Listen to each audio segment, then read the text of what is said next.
Welcome to Girl Talk. I'm your host, Colleen Fuentes, and today I have with me Kristen Gunderson, who is a nutrition educator at the Nutritional Weight and Wellness. Kristen, thank you for being here. Thank you for having me. So let's talk a little bit about how our nutrition can affect our stress levels. I know they kind of can go hand in hand. Absolutely. They definitely go hand in hand. In fact, what you eat can cause stress in your body. And what you eat can also alleviate stress in your body.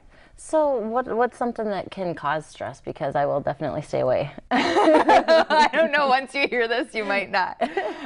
Something that definitely causes stress in our body are processed carbohydrates. Okay. So anything that we're taking in that is not real food, that has a lot of that processed carb in it, high fructose corn syrup, trans fats, things like that are going to cause inflammation in our body, which causes physical stress that can lead to emotional states and physical and behavioral states that would cause just other stresses too, and stress to those around us.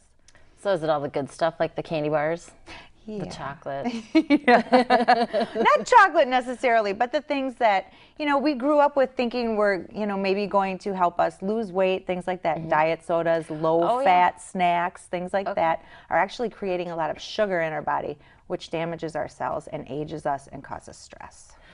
And so when people skip a meal, sometimes, I'm so busy, I skip a meal and I'm thinking, great, I skipped a meal, I feel great. What's that doing to us? That is actually one of the habits that causes the most stress in us. It causes low blood sugar. Okay. And so when we're down like that, if you've ever experienced that, you're kind of irritable, you're anxious. It also causes our metabolism to slow down tremendously. If we skip meals and our body isn't quite sure when that nutrition is coming next, it's going to grab onto everything that we eat and not let go of it. Okay. So we want to make sure we're taking in food at a constant rate, balancing our blood sugar so we don't have those dips and spikes in our blood sugar that make us crave things maybe we shouldn't get into. So is it better to do the 5 small meals a day or 3 bigger meals? It's absolutely awesome to do smaller meals throughout the day. I have this chart I could show you if you want to see it.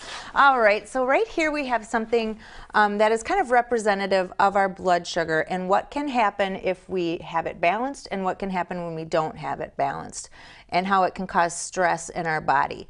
So what we'll look at first is maybe you wake up in the morning and you actually do have breakfast, but you have your typical cereal, bowl of cereal that you might have. Okay. Now what happens is in this bowl of cereal, the one that we're actually going to show an example of, we have 46 grams of sugar or of carbohydrate in there per serving. Okay. And in our body, once we eat a processed carbohydrate, 4 grams of carbohydrates, now we're talking about the grams that are on the nutrition label, Right. turn into 1 teaspoon of sugar in our body.